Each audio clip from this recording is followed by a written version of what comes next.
आणि अध्याय 7 मधून महत्त्वाच्या ज्या गोष्टी आहेत त्या गोष्टी आपण पाहणार आहोत, त्या फार गरजेच्या आहेत. 1,44,000 हा जो आकडा आहे या संदर्भात मागच्या वेळेस माझं सांगायचं तुम्हाला राहून गेलं की यामध्ये ना जरासा घोळ आहे आणि गोंधळ आहे. तुम्ही जर यहोवा विटनेस ज्यांना आपण म्हणतो तर त्या लोकांकडे जर पाहिलं किंवा त्यांचं जर ऐकलं तर तुम्हाला त्यांच्यामध्ये एक गोष्ट दिसते की ते लोक जेव्हा कधी घरी येतात, तुमच्या किती लोकांना म्हणजे त्यांचं दर्शन झालेलं आहे माहीत नाही, ते येतात घरामध्ये आणि विचारतात की तुम्ही ख्रिस्ती आहात का. मग तुम्ही म्हणाले हो आम्ही ख्रिस्ती आहे. तर मग ते पवित्र शास्त्रातील वचनं काढून दाखवतात आणि मग कशा रीतीनं तुम्ही वेगळे आहात आणि तुम्ही येशू हा देव नाही तर देव एकच आहे आणि तो म्हणजे यहोवा आहे असं ते बोलू लागतात. आणि मग त्यांच्या विश्वासामध्ये काही ज्या त्रुटी आहेत त्याच्यामधलं सगळ्यात महत्त्वाची त्रुटी आहे ती 1,44,000 हा जो आकडा आहे. तर ते यहोवा विटनेस जे आहेत ते असं म्हणतात की ते आम्ही आहोत, म्हणजे जे कोणी यहोवावर विश्वास ठेवतात ते लोक आहेत. आणि त्यामुळं ह्या त्यांचा खूप मोठा एक विश्वास आहे आणि तो विश्वास ते येऊन प्रगट करतात. आणि जेव्हा कधी पुष्कळ वर्ष अगोदर मला असे जे यहोवा विटनेस आहेत ते फेस व्हायचे आणि फेस झाल्यानंतर सगळ्यात पहिली गोष्ट ते बोलायचे की आम्ही यहोवावर विश्वास ठेवणार आहोत आणि 1,44,000 जे आहेत ते आम्ही आहोत असं ते सांगायचे. त्यांची एक पुस्तक यायचं माहिती आहे तुम्हाला, नाव माहिती आहे? त्याला वॉच टॉवर म्हणतात आणि मराठीमध्ये त्याला टेहाळणी बुरुज. कित्येकांच्या घरात ते यायचं आणि ते ॲड्रेस घ्यायचे आणि पाठवायचे आणि ते टेहाळणी बुरुज जो आहे त्याच्या मार्फत ते अन्य सुवार्ता जी आहे ती घराघरांमध्ये पोहोचवायचे. आणि जर त्यांच्या संगती तुम्ही बोलायला लागले तर ते पहिला खूप प्रेमानं बोलतात, पण जर तुम्ही त्यांना थोडं वचना आधारित क्रॉस गेले तर ते मात्र चिडायला लागतात. आणि ते असे जे चिडत नाहीत तर ते काय करतात, कधी कधी रागामध्ये येऊन तुमच्याशी बोलायला लागतात.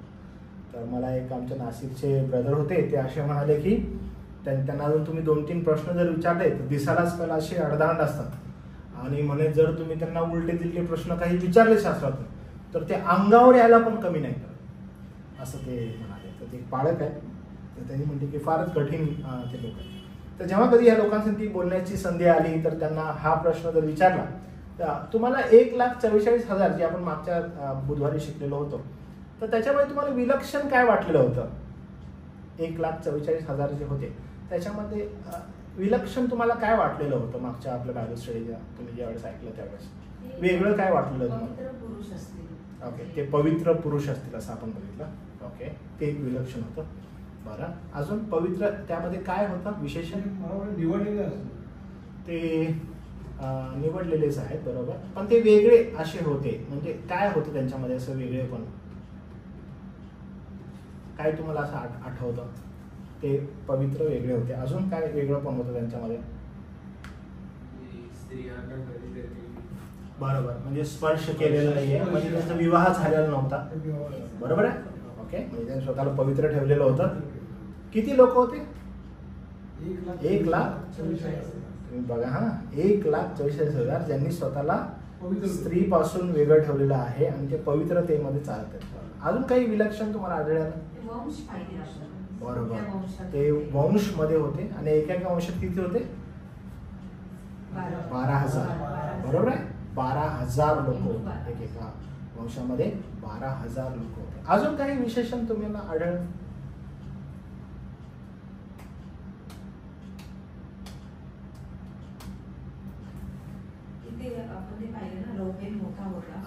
पहिली गोष्ट अशी पाहिली की आपण वंशावळी प्रमाणे नावं लिहिलेली होती का?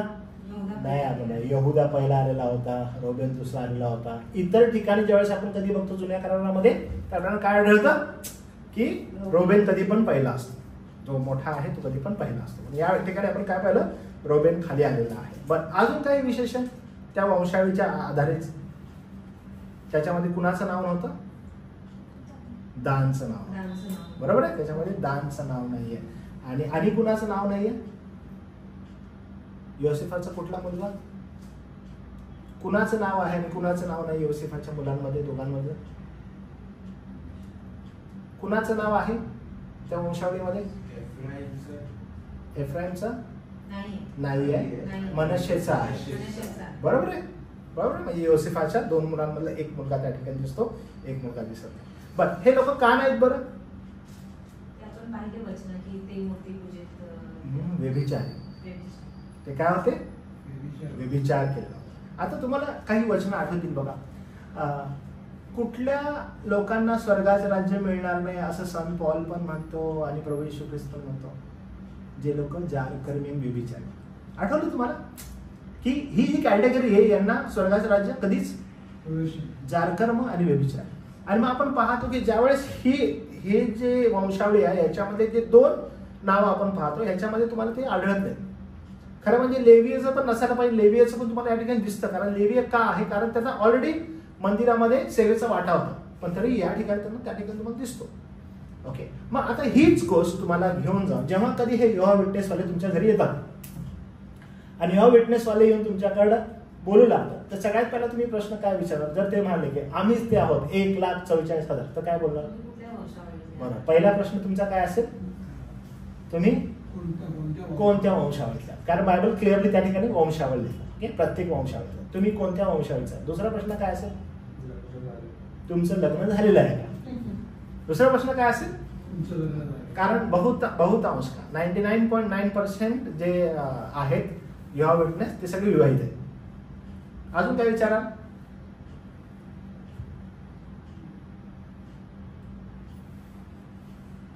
जर स्त्रीला स्पर्श केला नाही म्हणजे ते कोण असायला पाहिजे? नाही, कोण असायला पाहिजे? पुरुष का स्त्री असायला पाहिजे? जे स्त्रीला स्पर्श नाही म्हणजे पुरुष असायला पाहिजे.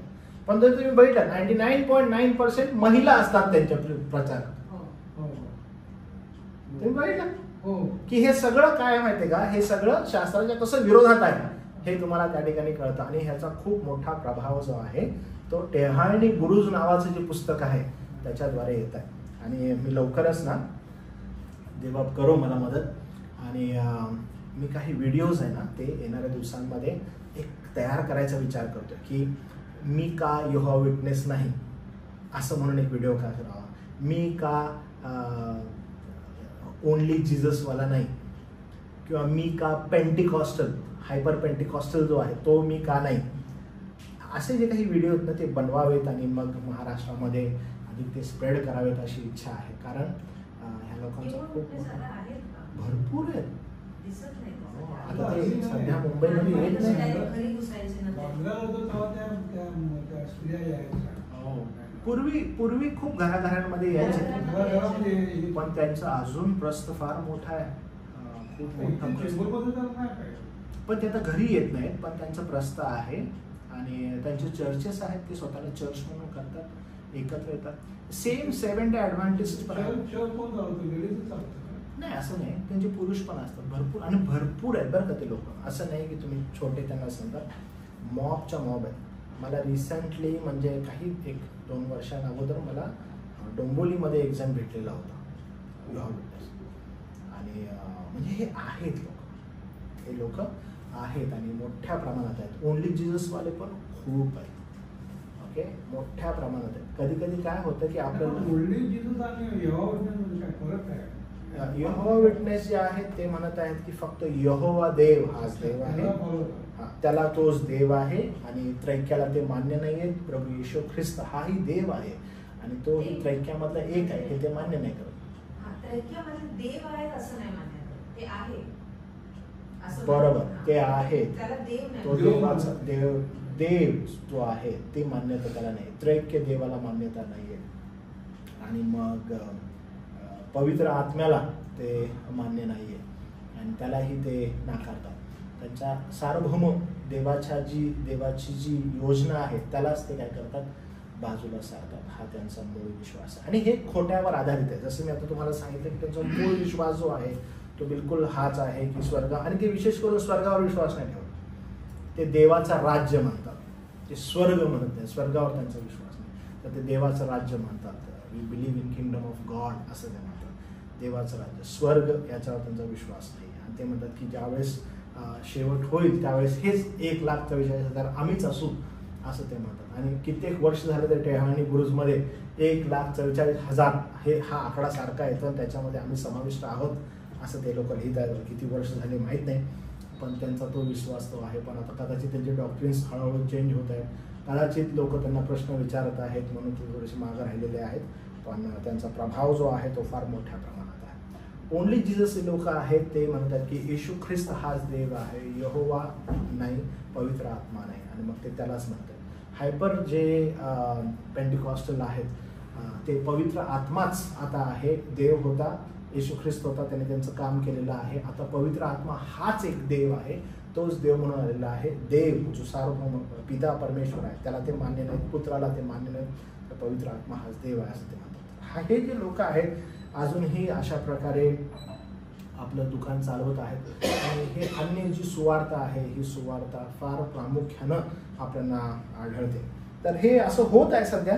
आणि 1,44,000 जेव्हा ते म्हणतात, तर असे लोक जर तुमच्याकडे आले तर तुम्ही तुमचे प्रश्न सदैव तयार ठेवा आणि तुम्ही त्यांना विचारा की हा तुमचा विश्वास आहे, तर पवित्र शास्त्र तर असं सांगत आहे, तर तुम्ही त्याच्याविषयी आम्हाला काही एक्सप्लेन करू शकाल का, असं तुम्ही त्यांना बोलू शकता.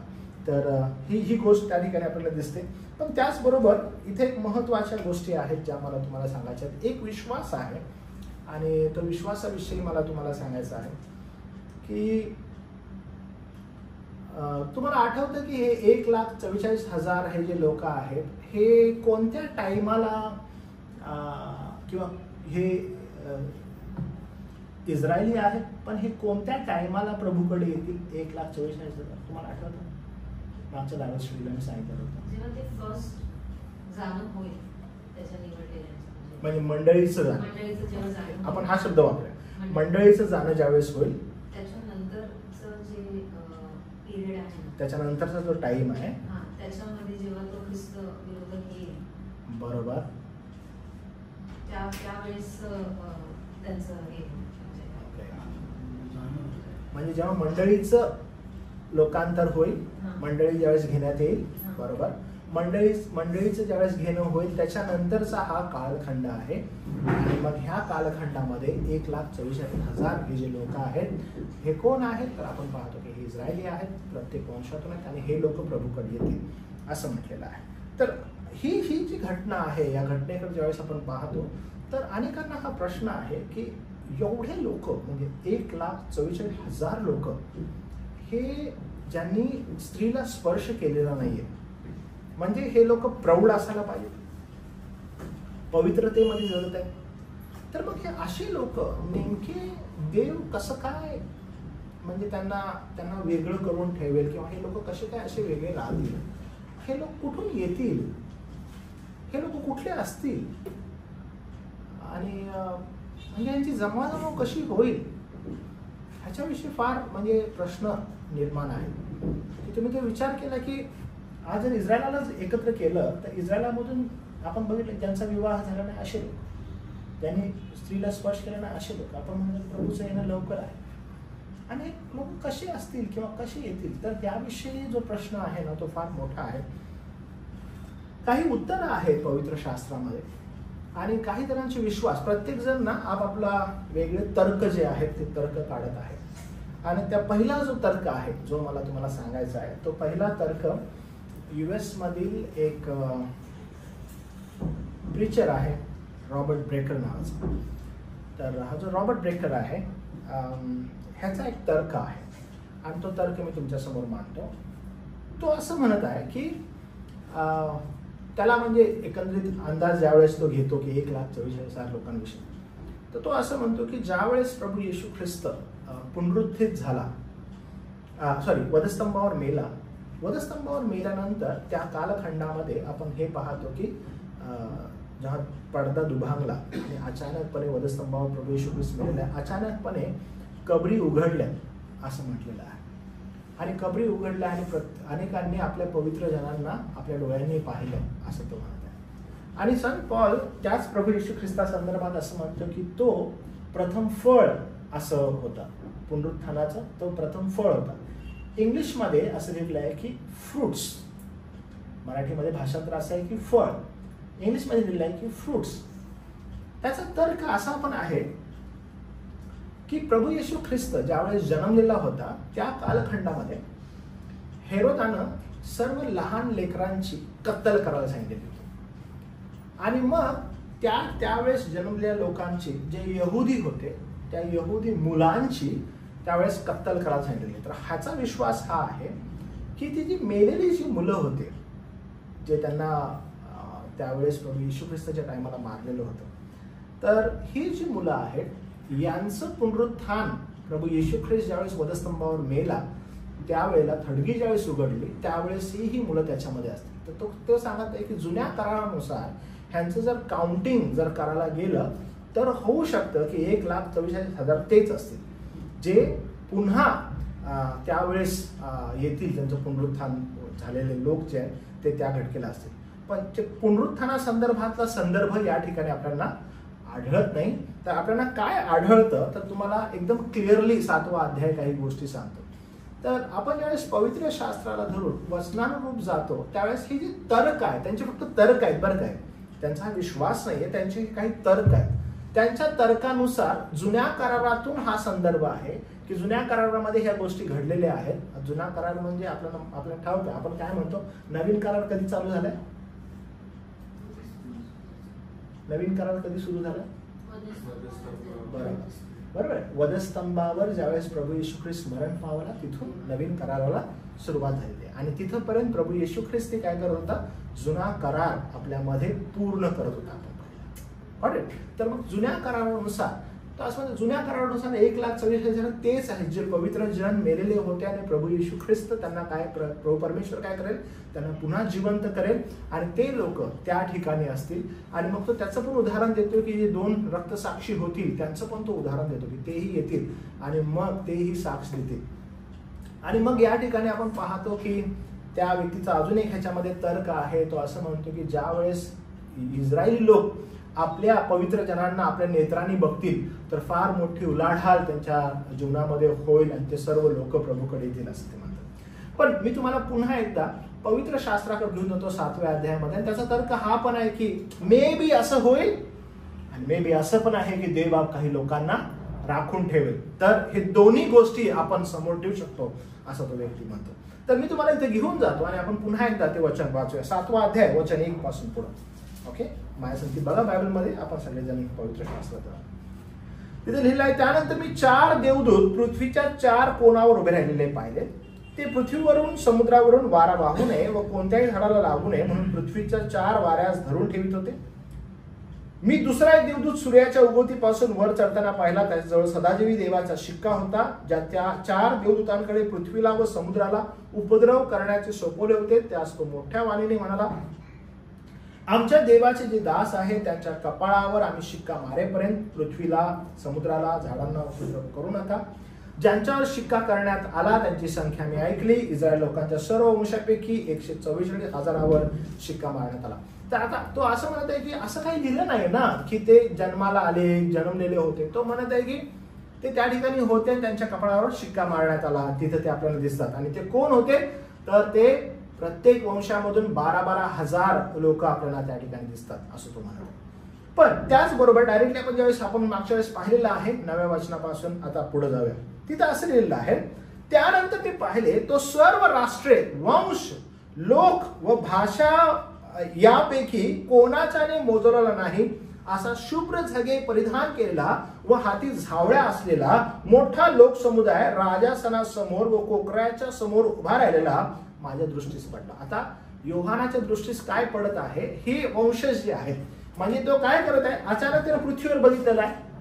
ओके, तुम्हाला समजत आहे या ठिकाणी काय घडत आहे. त्याला दृष्टांत झालेला आहे. दृष्टांतामध्ये काय कळलेलं आहे की 4 देवदूत आहेत ते संकट अडवून ठेवत आहेत. आणि त्यातला एक देवदूत काय म्हणतो की जोपर्यंत कपाळावर शिक्का बसत नाही तोपर्यंत हे थांबवाल असा. तर हे सगळं कुठे चालू आहे, हे सगळं पृथ्वीवर चालू आहे. योहान पृथ्वीवर बघत आहे आणि हे सगळं होत आहे. अचानकपणे योहानाला दुसरा एक लगेच पिक्चर दाखवण्यात येत आहे. तुम्हाला मी उदाहरण दाखल सांगतो बरं का, म्हणजे तुम्हाला समजायला मदत होईल. जर समजा आपण ना एखाद्या मेळ्यात गेलो. मेळा माहिती आहे तुम्हाला, मोठा जायंट व्हील वगैरे असतात. तिथं तुम्ही गेला आणि लहान मुलाला आपण घेऊन गेलो. ओके, लहान मुलाला आपण घेऊन गेलो आणि आपल्यासाठी लहान मुलगा त्याला आपण म्हणतो की ते बघ जायंट व्हील. तो ते जायंट व्हील फिरवतो. काय मोठं जायंट व्हील आहे, वाव. तो त्याकडे बघत आहे. अचानक नाही त्याला दुसरीकडे आवाज येतो, तुला तिकडे बघतो, वाव काय मस्त डोरा आहे. म्हणजे तो जायंट व्हील बघत आहे. जायंट व्हीलला त्यानं अजून निहाळावं इथपर्यंत त्याला काय दिसतंय, अरे दुसरं दिसतंय. म्हणजे अजून काही डिटेलिंग कडे त्याला जावं त्याच्या अगोदर त्याला इकडे दिसत आहे, तो इकडे बघत आहे, तो इकडे बघत आहे. अजून चांगलं त्याला चित्र दिसावं, त्याला पटकन अजून दुसरं काहीतरी दिसत आहे. म्हणजे ही जी घटना होत आहे यामध्ये योहान जो आहे तो अद्भुत रीतीनं म्हणजे आशीर्वादित आहे, कारण त्याला खूप इन्साइट्स त्या ठिकाणी कळत आहेत, समजत आहेत. आणि मग काय दिसतं बघा आपल्याला या ठिकाणी अचानकपणे गोष्टी अशा घडत आहेत की पटकरून त्यानंतर त्यानं पाहिलं की सर्व राष्ट्रे, वंश, लोक व भाषा यापैकी कोणाच्याने मोजवला नाही असा शुभ्र झगे परिधान केलेला व हातात झावळा असलेला मोठा लोकसमुदाय राजासनासमोर कोकऱ्यासमोर उभा राहिलेला माझ्या दृष्टीस पडला. आणि आपण हे पाहतो, हे चित्र कुठलं आहे, स्वर्गाचं. हे चित्र कुठलं आहे, स्वर्गाचं. म्हणजे काय चालू होता, तो खाली बघत होता, 1,44,000 शिक्का मारायचा आहे. आणि अचानकपणे आता काय चालू आहे, स्वर्गामध्ये काय चालू आहे. स्वर्गामध्ये त्याला काय दिसतं, अहो एवढे सगळे लोक. पण हे कोण लोक आहेत बरं, हे कोण लोक आहेत बरं. कारण आता तर 1,44,000 इथं दिसत आहेत मला. आणि या ठिकाणी कोणालाही मोजता येणार नाहीत एवढे आहेत. किती आहेत लोक, कोणालाही मोजता येणार नाहीत एवढे. शुभ्र वस्त्रे परिधान केलेले आहेत. ते उच्च वाणीने म्हणत होते, राजासनावर बसलेल्या आमच्या देवाचा व कोकऱ्याच्या तारणाबद्दल महिमा हो. हे सगळे लोक काय करत होते, त्याची महिमा करत होते. प्रभू येशू ख्रिस्ताचं नाव काय स्वर्गामध्ये, कोकरा. किती सुंदर नाव आहे बघा. काय नाव आहे त्याचं, कोकरा, वधलेला कोकरा. किती सुंदर नाव आहे बघा. आणि त्याच्या तारणाबद्दल महिमा असं म्हणजे त्याची स्तुती हो. तेव्हा राजासन, वडील मंडळ व 4 प्राणी यांच्या भोवती सर्व देवदूत उभे होते. ते राजासनासमोर उपडे पडून देवाला नमस्कार घालून म्हणाले. कोण कोण होतं त्या ठिकाणी, पुन्हा आपण हे पाहिलं, पहिला अध्याय आठवतो तुम्हाला, 4था अध्याय आठवतो. हे सगळे लोक त्याच ठिकाणी आहेत. कोण कोण आहेत बरं, वडील मंडळ आहे, 24 वडील, 4 प्राणी, असंख्य देवदूत. ते पुन्हा काय करतात, उपडे पडतात, देवाला नमस्कार घालत म्हणतात, आमेन, धन्यवाद, गौरव, ज्ञान, उपकार, स्मरण, सन्मान, सामर्थ्य, बळ ही युगानुयुग आमच्या देवाचे. हा संदेश फार इम्पॉर्टंट आहे बरं. ओके, स्वर्गामध्ये काय चालू आहे, त्याची स्तुती, त्याची प्रशंसा. आणि काय म्हणत आहेत की हे सर्व कुणाचं आहे, हे सर्व देवाचं आहे. सर्व कुणाचं आहे, सर्व देवाचं. आणि हे आपण आपल्या म्हणतो ना, आपण जुन्या काळी ज्यावेळेस महिला असायच्या आणि त्यांच्याकडे जर पैसा असायचा तर ते पैसा काय करायचा, आपल्या साडीला गाठ मारून ठेवायचा. आठवत तुम्हाला. आणि ते सगळे कुठेही चाललं तर ते गाठ मारून साडीला असेल. तर मी तुम्हाला सांगेन की हे एक प्रकारचं धन आहे जे तुम्हाला माहित असायला पाहिजे. गाठ मारून ठेवा, सदैव समजायला पाहिजे, सदैव आठवणीत पाहिजे, सदैव तुमच्या जवळ पाहिजे. कारण का, स्वर्गामध्ये इंट्रोडक्टरी जे आहे ते इंट्रोडक्शन बिलकुल ते इंट्रोडक्शन काय आहे की धन्यवाद, गौरव, ज्ञान, उपकार, स्मरण, सन्मान, सामर्थ्य, बळ ही युगानुयुग कुणाची आहे, हे युगानुयुग त्याच आहे. हे युगानुयुग देवापाचं आहे. म्हणजे प्रारंभापासून आतापर्यंत हे कुणाचं आहे, देवापाचं. कोणीही मनुष्य हे ज्ञान, हे सामर्थ्य, हे गौरव, हे उपकार, स्मरण, सन्मान स्वतःकडे घेऊ शकत नाही. म्हणजे हे एवढं क्लिअर आहे, हे सर्व त्याचं आहे. तेव्हा वडील मंडळापैकी एकाने मला म्हटले, शुभ्र झगे परिधान केलेले हे कोण आहेत व हे कोठून आले. ओके, काय झालं माहिती आहे, आता वडील मंडळापैकीच एक जण काय म्हणत आहे की बाबा रे, शुभ्र झगे परिधान केलेले हे कोण आहेत व कोठून आले. आता बघा या ठिकाणी काय घटना घडली. पहिल्या वेळेस वडील मंडळातील एक जण आता काय करत आहे, ह्याला विचारत आहे. आतापर्यंत हा काय करायचा, हाच विचारायचा, काय चालू आहे, काय चालू आहे, काय चालू आहे, काय चालू आहे. हो, रडायचा, काय झालं, काय करू, काय समजत नाही. आता वडील मंडळापैकी एक जण ह्याला विचारत आहे की अरे हे शुभ्र वस्त्र परिधान केलेले कोण आहेत व कोठून आले. मी त्याला म्हटले, प्रभू हे तुला ठाऊक आहे. तो मला म्हणाला, मोठ्या संकटातून येतात ते हे आहे. तो त्याला प्रश्न काय विचारत आहे की हे शुभ्र वस्त्र घातलेले कोण आहे बरं? म्हणजे आतापर्यंत तू नुसते प्रश्न विचारत होतास, तुला ठाऊक आहे का हे कोण आहेत? शुभ्र वस्त्र घातलेले, शुभ्र वस्त्र घातलेले तुला माहित आहे का कोण आहेत? काय म्हणतो त्याने की हे प्रभू तुला ठाऊक आहे, तो मला म्हणाला, मोठ्या संकटातून येतात ते हे आहेत, यांनी आपले झगे कोकऱ्याच्या रक्तात धुवून शुभ्र केले आहे. कारण हे फार इम्पॉर्टंट आहे आपल्याला समजणं की येशू ख्रिस्ताच्या रक्तामध्ये फार महान सामर्थ्य आहे. त्याच्या रक्तानंच म्हणजे आपले पाप धुतले गेलेले आहेत. आणि म्हणून पवित्र शास्त्र म्हणतं रक्ताविना पाप विमोचन नाहीये. म्हणजे केवळ blood of Lord Jesus Christ हेच आपल्याला पवित्र आणि शुद्ध करतं, दुसरं काहीच नाही. आणि स्वर्गामध्ये याला किती मान सन्मान आहे बघा त्याच्या रक्ताला. एकदा मी एका संदेशामध्ये असं सांगितलेलं होतं, कदाचित तुम्हाला आठवत असेल,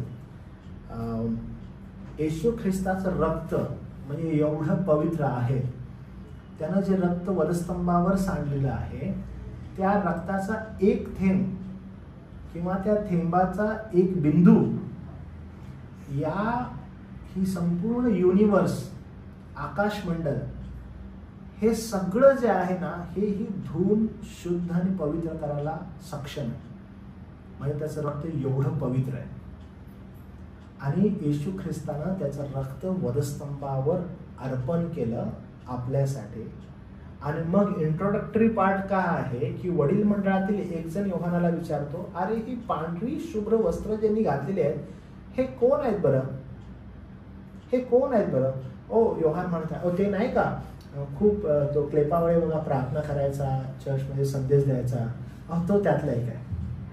नाही नाही नाही, अहो ते नाही का तो जायचा बघा इकडं महाराष्ट्रामध्ये जाऊन प्रीचिंग वगैरे करायचा, हो संदेश द्यायचा, आणि काय सांगू काय भारी होता तो नाही का, तो आहे तो. नाही नाही नाही, अहो ते नाही का एक मोठी मिनिस्ट्री होती बघा, तो माणूस, तो पण नाही. कोण आहे मग? अरे तो नाही का खूप दान धर्म करायचा बघ, तो आहे हा. तो पण नाही. कोण आहे हा? इंट्रोडक्शन काय? तर जे मोठ्या संकटातून येतात, म्हणजे त्यांनी या जगामध्ये असताना काय केलेलं आहे, संकट फेस केलेली आहेत आणि या सगळ्यामध्ये टिकाव धरलेला आहे. या सर्वांमध्ये टिकाव धरलेला आहे प्रभू येशू ख्रिस्ताच्या नावामध्ये. तुम्हाला जर आठवत असेल तर आपण संडेला आपण चर्च ज्यावेळेस सोडतो, मी सदैव एनकरेज करत आहे तुम्हा सगळ्यांना की ना आपली पूर्ण भक्ती तुम्ही अटेंड करा, फार इम्पॉर्टंट आहे. आपण प्रार्थना करतो, आपण पहिली प्रार्थना आपली starting prayer so important as a ending prayer. कारण आपण सुरुवातीपासून प्रभूजवळ जात आहोत आणि आपली भक्ती हा गुच्छ आपण प्रभूला अर्पण करत आहोत. किती जबरदस्त आहे, कारण ही त्याची स्तुती आहे, त्याची प्रशंसा आहे, हे त्याचा गौरव आहे. आणि म्हणून ही भक्ती आपण त्याला अर्पण करतो. आणि मग एंडला आपण प्रेयर करतो की हे देव बाप्पा, आम्ही ह्या जगात जात आहोत, हे जग किती वाईट गोष्टींनी भरलेलं आहे. सैतान गरजणाऱ्या सिंहासारखा फिरतोय कुणाला गिळावं यासाठी. पण प्रभू तू आमचं संरक्षण कर, तू आम्हाला पापापासून दूर ठेव. हे ज्यावेळेस आपण प्रेयर करत आहोत, आपण म्हणतो की प्रभू जग कठीण आहे, वी नीड युअर ग्रेस, आम्हाला तुझी कृपा हवी आहे, तू आमचं संरक्षण कर, तू आमच्या सभेत राहा, आमच्यावर कृपा कर. कारण हे जग तुमचं नाहीये. ह्या जगामध्ये जर तुम्ही जगासारखे बनू लागला ना तर जग तुम्हाला फार फ्रेंडली आहे. जग तुम्हाला फार फ्रेंडली आहे. हो, तुम्ही जगाच्या वहिवाटीप्रमाणे जावा, जग तुम्हाला एकदम इझी आहे. जर तुम्हाला जगामध्ये सर्वाइव्ह करायचं आहे, जगासारखं राहा, तुम्हाला खूप इझी पडेल.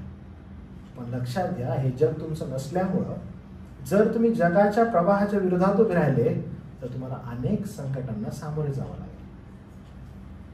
काही जण हे बोलत असतात की आम्ही जगाच्या प्रवाहासंगती जात आहोत की आम्ही जगाच्या प्रवाहाच्या विरोधात आहोत. तुम्ही जर जगाच्या प्रवाहाच्या विरोधात राहिले, मी तुम्हाला सांगतो की तुम्हाला छळ, दुःख, त्रास, संकट याला सामोरे जावं लागेल. आणि ज्यावेळेस असं कधी होतं, लक्षात घ्या आपण कसे आहोत. आपण येऊन जर प्रभूला म्हणतो ना, प्रभू लय मोठं संकट आहे बघ, किती मोठा प्रॉब्लेम आहे माझ्यासमोर, तो थोडा दूर कर, मी तुझी सेवा करेन, मी तुला अमुक करेन, मी तुला तमुक करेन. नाही होणार बरं का. कारण भल्या मोठ्या संकटामधून जे आलेले आहेत ना, ते हे लोक आहेत. ह्यांचं तारण झालेलं आहे.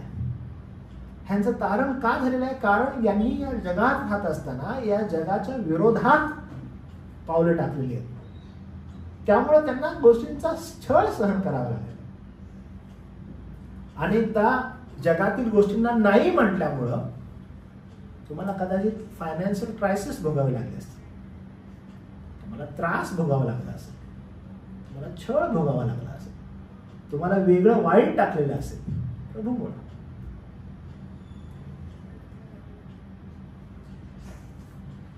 मी आणि माझ्या पत्नीने जेव्हा मिनिस्ट्रीमध्ये स्टँड घेतले तर लिटरली वाळीत टाकण्यात आलं.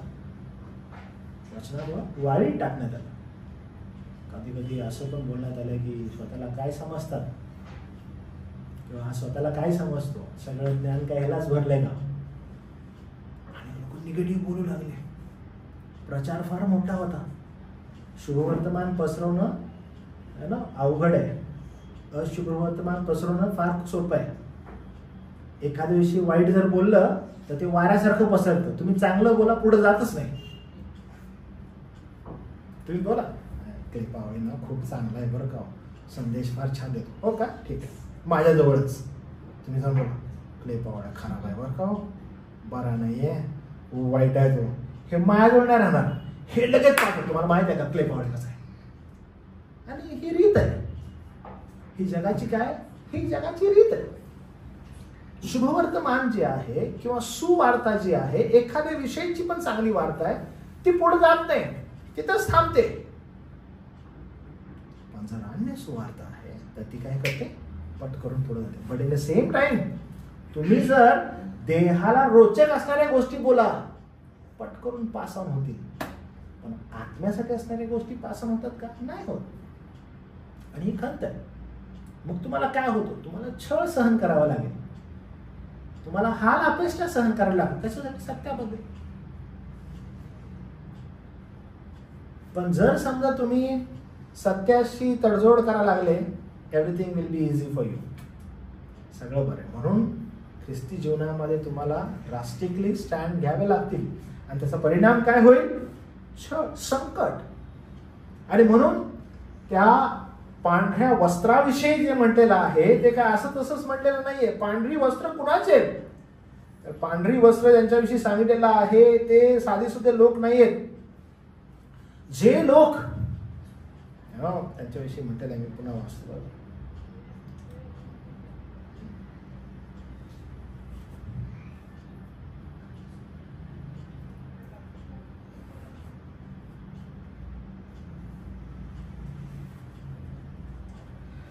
जे लोक प्रभू येशू ख्रिस्ताच्या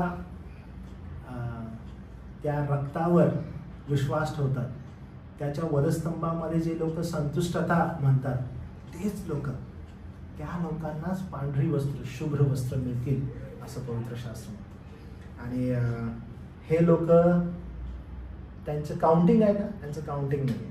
म्हणजे कोणीही त्या तिथे थांबवून त्याला चला ह्यांना आपण काउंट करू असं म्हणतील, तसं नाही होणार. आणि पवित्र शास्त्र काय म्हणतं बघा, यामुळे आपले झगे कोकऱ्याच्या रक्तात धुवून यांनी शुभ्र केलेले आहेत, यामुळे ते देवाच्या राजासनासमोर आहेत. किती जबरदस्त आहे. अल्टिमेटली विश्वासणाऱ्यांचा जो एंड आहे, तो एंड कुठं आहे, तर देवाच्या राजासनासमोर. आपली संतुष्टता, मी तुम्हाला ना एकदम फोकस करावा असं सांगतो, आपली संतुष्टता, आपला एंड देवाच्या राजासनासमोर असणं फार आवश्यक आहे. आपला आनंद देवाच्या राजासनासमोर आहे. 40 वर्ष माणूस जगला, 50 वर्ष माणूस जगला, 60 वर्ष माणूस जगला. लक्षात घ्या, आपला प्रत्येक दिवस पुढे जात आहे. We all are going to die one day. पण आपला एंड कुठं होणार आहे ना, हे फार महत्वाचं. हे तेच लोक आहेत जे लोक त्या देवाच्या राजस्थानासमोर असतील. आपण सगळ्यांनी आपलं ध्येय फिक्स करायला पाहिजे की मी कुठं असणार आहे. लक्षात घ्या, 1,44,000 एका बाजूला आहेत, ते यहुद्यातूनच आहेत, सॉरी ते इस्रायलातूनच आहेत, 12 वंशातून आहेत आणि आपण तो वंश पाहिलेला आहे. आणि ते कुठून येणार आहेत? अहो, त्यावेळेस मंडळीचं घेणं होईल तिथून येणार. मंडळीचं जे घेणं होणार आहे ते असं तसं नाही होणार आहे. तुम्हाला आणि मला जो होणारा त्रास आहे त्या त्रासाच्या अगोदर मंडळीचं लोकांतर होणार आहे आणि तिथंच आपण प्रभूजवळ राहणार आहे. आणि त्यासाठी आपली ही जी काही धावपळ आहे, धडपड आहे या जगामध्ये, ती आपण करत आहे. रविवारचा आपला संदेश पण जर तुम्ही नीट ऐकला असेल बघा, वी आर गोइंग अहेड, आपण पुढे जात आहोत असा संदेश होता तो, की चला आपण पुढे जायचं. आपण थांबत नाही, तो आपलं जतन करत आहे, तो आपल्याला घेऊन जात आहे, कारण त्यानं नीतिमत्व दिलेलं आहे. आणि मग ह्या जगामध्ये जर असताना फाईट आहे का? बिलकुल फाईट आहे. जगासारखं राहायचं आहे का? बिलकुल नाही राहायचंय. जगाच्या प्रवाहामध्ये जायचंय का? नाही जायचंय. याचा परिणाम काय होईल? संकट. जर तुम्ही जगाच्या समवेत गेला, संकटांपासून तुम्ही दूर होणार आहे. पण जर समजा तुम्ही जगाबरोबर चाललेला आहात, तुम्हाला संकट नाही मिळणार, जगाच्या विरोधात गेला तर तुम्हाला संकटांना सामोरे जावं लागेल. आणि जर तुम्ही निवडलेले आहात तर तुम्ही समजाल की ही संकट कुठली आहे आणि मग तुमची संतुष्टता तुम्ही दाखवाल की आमचे जगे आम्ही ख्रिस्ताच्या रक्तात धुतलेले आहेत, कोकऱ्याच्या रक्तात धुतलेले आहेत, म्हणून ते पांढरे शुभ्र झालेले आहेत. डाग नाही आहे बरं का त्याच्यावर डाग नाहीये. आणि म्हणून हे देवाच्या राजासनासमोर आहेत. ते अहोरात्र त्याच्या मंदिरात त्याची सेवा करतात आणि राजासनावर बसलेला त्याचवर आपला मंडप करेल. किती सुंदर आहे बघा. ते रात्रंदिवस त्याची सेवा करतात. आपण या पृथ्वीवर जे आहोत, आपलं ध्येय फिक्स करणं फार गरजेचं आहे की आपण का आहोत, आपण काय करावं, आपलं एकत्रित येणं काय आहे. म्हणून मी तुम्हाला स्टार्टिंगला म्हटलं की आपण जी भक्ती करत आहोत, आपण तीच गोष्ट करत आहोत की ती स्वर्गामध्ये करणार आहे. जे कोणी त्याचे आहे त्यांचं अंतिम एकमेव ध्येय बिलकुल ते आहे. काय? त्याची सेवा, त्याची भक्ती. आणि आपण याही पृथ्वीवर राहून आपलं ध्येय हेच असावं की त्याची सेवा, त्याची भक्ती करावी, त्याची उपासना करावी.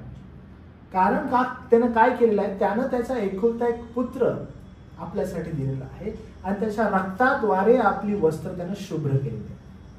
हे स्वतःहून नाही झालंय बरं का. हे स्वतःहून कुठल्या कर्मांनी, कृतींनी आपण केलेलं नाहीये. ख्रिस्तानं वधस्तंभावर केलेल्या अर्पणाद्वारे हे आपल्याला प्राप्त झालेलं आहे. शुभ्र वस्त्र म्हणजे काय? त्याचं असणारं नीतिमत्व त्यानं तुम्हाला आणि मला दिलेलं आहे. मोठ्या संकटातून आपण पार गेलेलो आहोत.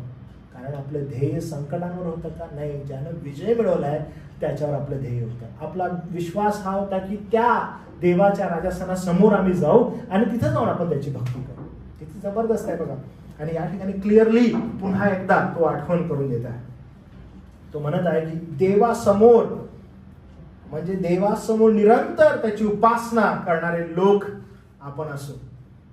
पुढे काय म्हटलंय बघा, ते यापुढे भुकेले असे होणार नाहीत व तहानेले होणार नाहीत. ते त्यापुढे भुकेले होणार नाहीत, तहानेले होणार नाहीत. म्हणजे त्या ठिकाणी भूक नाही, तहान नाही, सर्व निघून जाईल. ओके, सर्व निघून जाईल. पुढे असं म्हटलेलं आहे की भूक नाही, ताण नाही, त्या सूर्य किंवा कोणतीही उष्णता बाधणार नाही. म्हणजे उष्णताही नाही, गरम नाही, उकडणार नाही, घाम येणार नाही, काहीच बाधणार नाही. कारण राजासनापुढे मध्यभागी असलेला कोकरा त्यांचा मेनपाळ होईल व जीवनी पाण्याच्या झराजवळ त्यास नेईल आणि देव त्यांच्या डोळ्याचे सर्व अश्रू पुसून टाकेल. That is our end. जर आपल्याला काही हवं आहे तर आपल्याला बिलकुल ते हवं, निरंतर त्याच्याजवळ राहणं. आणि ह्याच्यामध्ये आपला आनंद आहे, ह्याच्यामध्ये आपलं समाधान आहे. मग या पृथ्वीवर राहत असताना जे आपण आहोत ते केवळ त्याचं गौरव, त्याला मान, त्याला सन्मान आपल्या जीवनामध्ये मिळावा आणि ते ध्येय आपण ठेवावं आणि मग वन बाय वन एका मागोमाग एक पाऊल पुढे टाकावं, हेच आपलं ध्येय असावं. लक्षात घ्या, कठीण काळापासून, ओके, महासंकटाच्या काळापासून प्रभू येशू ख्रिस्ताच्या द्वारेच आपलं रक्षण होतं. नाहीतर आपण त्या महासंकटाच्या काळात जर समोर गेलो तर शास्त्र म्हणतं कुणाचा टिकावं लागेल, त्याच्यामध्ये कुणाचा टिकावं लागेल. आणि प्रभुदेवा येशू ख्रिस्ताद्वारे तो तुमचं आणि माझं या भयानक त्रासदीपासून संरक्षण करेल आणि तो आपल्याला या जगाच्या या महान संकटापासून तो तुम्हाला आणि मला सोडेल. मंडळी, म्हणून जेव्हा आपण प्रभूजवळ जाऊ, आज ह्या जगात जगत असताना स्वतःला पडताळून करून घेऊया की त्या कोकऱ्याच्या रक्तानं मी जर धुतलेलं आहे तर माझं लक्ष या जग आणि जगातील गोष्टींकडे कधी असू नये. मी काय करावं? मी या जगापासून वेगळा झालेला जर आहे तर मला संकट ही येणारच आहेत आणि जर मला संकट येत आहे तर माझी प्रार्थना प्रभूला अशी असेल की या संकटांना तोंड देण्यासाठी मज पाप्यावर दया कर आणि मला कृपा पडो. आणि जेव्हा तुम्ही या संकटांना तोंड द्याल, यातून पार निघण्याचा मार्ग प्रभू तुम्हाला दाखवेल. म्हणून फार फोकस राहूया आपण. पण जर ह्या जगाबरोबर चाललो तर मात्र अडचण आहे. कदाचित तात्पुरती बरं वाटणारी गोष्ट तुम्हाला आढळेल, पण अनंतकालिक राजा सणाजवळ ज्यावेळेस आपण असू, ती संधी आपण कदाचित मुकलेलो असो, ही गोष्ट तुम्ही ध्यानात घ्या. कारण ही चाचपणूक आपण करणं गरजेचं आहे. म्हणून प्रभू म्हणतो, ते माझं वचन असं म्हणतंय, राजासनापुढे मध्यभागी असलेला कोकरा त्यांचा मेंढपाळ होईल.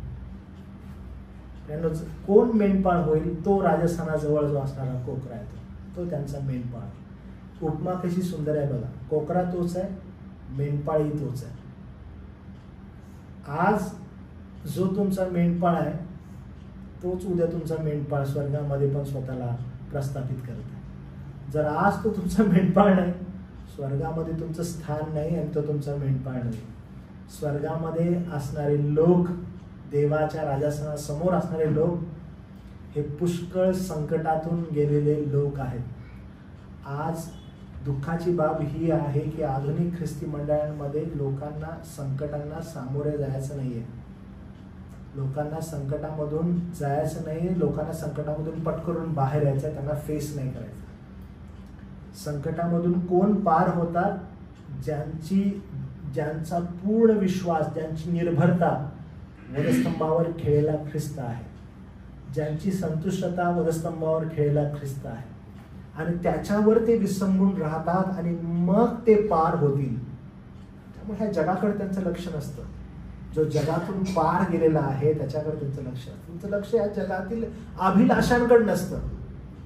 त्यांचं लक्ष राजासनासमोर जाऊन त्या राजासनावर जो बसलेला आहे त्याची भक्ती करण्यामध्ये असतं. आणि म्हणून आज स्वतःला चेक करणं फार गरजेचं आहे की आम्ही या पृथ्वीवर असताना आम्ही सेटल असं राहत आहे का आमचं लक्ष त्या महान देवाकडे आहे, त्या सार्वभौम देवाकडे आहे. आमचं लक्ष जो ज्या कोकऱ्यानं स्वतःचं रक्त आणि स्वतःचं शरीर दिलं मंडळीसाठी की तिनं शुद्ध आणि पवित्र असावं, यासाठी जे दिलेलं आहे त्याचे आम्ही लोक आहोत का? जर त्याचे लोक आहोत तर तो आपल्याला वाचवेल. आपल्या हातात झावळ्या असतील, आपण सर्व राजासनासमोर जाऊ, त्याची भक्ती करू, त्याची उपासना करू. स्वतःला चाचपून घ्या की तुम्ही तसेच आहात का आपण भक्तीमध्ये येत आहोत स्वतःसाठी, स्वतःच्या धार्मिक, म्हणजे मी किती धार्मिक आहे, मी किती चांगला आहे, मी बाबा XYZ त्याच्यासारखा नाही, मी अमुक त्याच्यासारखा नाही, मी त्याच्यासारखी नाही. मी तर स्वतःला खूप धार्मिक समजते, मी तर स्वतःला खूप धार्मिक समजतो. माझं जे कॉम्पिटिशन आहे, माझी जी स्पर्धा आहे, ती स्पर्धा माझ्या मैत्रिणी बरोबर आहे ख्रिस्ती, ती स्पर्धा माझ्या मित्राबरोबर आहे ख्रिस्ती, ती स्पर्धा कदाचित माझ्या पत्नी बरोबर आहे, ती स्पर्धा कदाचित माझ्या पती बरोबर आहे. मी धार्मिक आहे, मी आध्यात्मिक आहे, मी इतरांपेक्षा चांगला आहे, मी इतरांपेक्षा चांगली आहे, म्हणून मी भक्ती करायला येते का? म्हणून मी भक्ती करायला येतो का मी ख्रिस्ताचा आहे. मला माहित आहे की ख्रिस्तानं माझ्यासाठी काय केलेलं आहे आणि म्हणून मी त्याची भक्ती करावी येत आहे. त्यामुळे ती चाचपणूक आपली असणं फार आवश्यक आहे की मी का त्याची भक्ती करावी, मी त्याची का उपासना करावी, आम्ही का एकत्रित यावं. हे जोपर्यंत आपल्याला कळणार नाही तोपर्यंत आपल्याला हे समजणार नाही की स्वर्गामध्ये यांचं स्थान काय आहे. स्वर्गामध्ये यांचं स्थान फार मोठं आहे. आपण देवबापाला धन्यवाद देऊ की एवढं स्पष्ट या लोकांसंदर्भात दिलेलं आहे ज्यांनी शुभ्र वस्त्र घातलेले. देवबाप करो की इथं जे आपण बसलेलो आहोत आणि या व्हिडिओद्वारे जे लोक ऐकणार आहेत त्यांची निवड जी आहे ती प्रभूनं केलेली असावी आणि आपण सर्वजण स्वर्गामध्ये एकमेकाला भेटू आणि त्याची स्तुती आणि आराधना करू. चाचपणूक फक्त ही करा की काय तुमची निवड झालेली आहे का, आणि जर निवड झालेली आहे तर तुमची फळं ते दर्शवत आहेत का. ओके, तुमची फळं ते दर्शवत आहेत का. म्हणजे आज तुमची फळं म्हणजे तारणानंतरची फळं जी आहेत ती फळं हे दर्शवत आहेत का की तुम्ही स्वर्गामध्ये झावळ्या घेऊन प्रभू समोर असा रायासनासमोर आणि तुमच्याविषयी वडील जर सांगले असेल की हे लोक आहेत ज्यांनी फार संकटातून पार गेलेले आहेत आणि त्यांची वस्त्र त्या कोकराच्या रक्ताने धुतलेली आहेत, ही साक्ष वडील लोक देऊ शकतील का. कारण कधी होईल हे. पहिली गोष्ट तुमचं तारण झालं तर, दुसरी गोष्ट तुम्ही तारणदायी फळं तुमच्या जीवनामध्ये दिसत आहेत. लक्षात घ्या, कृतींनी तारण मिळत नाही पण तारणानंतर तुमच्या जीवनामध्ये कृती जरूर येतात बरं का. त्या ढोंगीपणा नसतात, त्या येतात. म्हणजे ओ मी किती धार्मिक आहे म्हणून मी मगाशी म्हटलं ना की मग तुमचं कॉम्पिटिशन नाही उरत. माझं कॉम्पिटिशन बाबा त्या माझ्या बहिणीबरोबर आहे, मी किती धार्मिक आहे, माझ्या भावाबरोबर आहे, मी किती धार्मिक आहे. अहो कदाचित उन्नती चर्चचं कॉम्पिटिशन दुसऱ्या कुठल्या चर्चच्या कॉम्पिटिशन बरोबर आहे, हे उरत नाही बरं का. की आम्ही किती धार्मिक आहे ते किती कमी, असं उरत नाही. फोकस फार क्लिअर असतो की why we are together to worship him. त्याची भक्ती करायला, त्याचा गौरव करायला, त्याला मान द्यायला, त्याला सन्मान द्यायला, कारण त्यानं काय केलंय हे तुम्हाला ठाऊक आहे. Got it. देवबाप करो आणि या वचनांद्वारे तुम्हाला तो कृपापूर्वक जर तुम्ही संकटातून जात आहात तर देव तुमच्या डोळ्यांचे सर्व अश्रू पुसून टाकेल असं पवित्र शास्त्र म्हणतं. म्हणून आपली भिस्त, आपलं लक्ष हे जग आणि जगातल्या गोष्टींवर नाही तर त्याच्या पलीकडं स्वर्गामध्ये आपलं लक्ष आहे. हे आपण डोळे बंद करू, प्रभूकडे जाऊया आणि प्रार्थना करूया. प्रभुदेव बापा, आम्ही यावेळेला तुझ्या चरणाजवळ येतो. प्रभू तू तुझ्या लोकांचं जतन करतोस, तू त्यांना घेऊन जातोस देवापा पुढं. हे जग कठीण आहे, हे जग भयावह आहे, ह्याच्यामध्ये मंडळी म्हणून देवा आम्ही आहोत आणि फार कठीण दिवसातून जात असताना, ह्या जगाच्या विरोधात जात असताना तू तुझ्या लोकांना देवापा मदत करतोस. कितीही संकट आली, किती भयावह परिस्थिती आली तरी देवापा तुझ्या प्रियजनांचं लक्ष हे सदैव राजासनावर जो आहे त्याच्याकडे असतं. आणि प्रभू आम्ही तुझे आभार मानतो की जे तुझे लोक आहेत ते कधीही कोणत्याही या जगातील संकटाला घाबरत नाहीत, तर त्यांचं लक्ष, त्यांची निर्भरता ही केवळ वधस्तंभावर खिळलेल्या प्रभू येशू ख्रिस्तावर असते. आम्ही देवापा तुझ्या या अद्भुत कृपेबद्दल आभार मानतो, तुला धन्यवाद देतो आणि विनंती करतो देवापा जे अभिवचन आज तुझ्या वचनाद्वारे मिळालेलं आहे ते देवापा पुढे घेऊन जात असताना आम्हाला देवा तुझी कृपा कर. सर्व गौरव, मान, सन्मान तुला देतो. ही प्रार्थना आमचा तारणारा प्रभू येशू ख्रिस्त याच्या नावात केली म्हणून देवा. आमेन.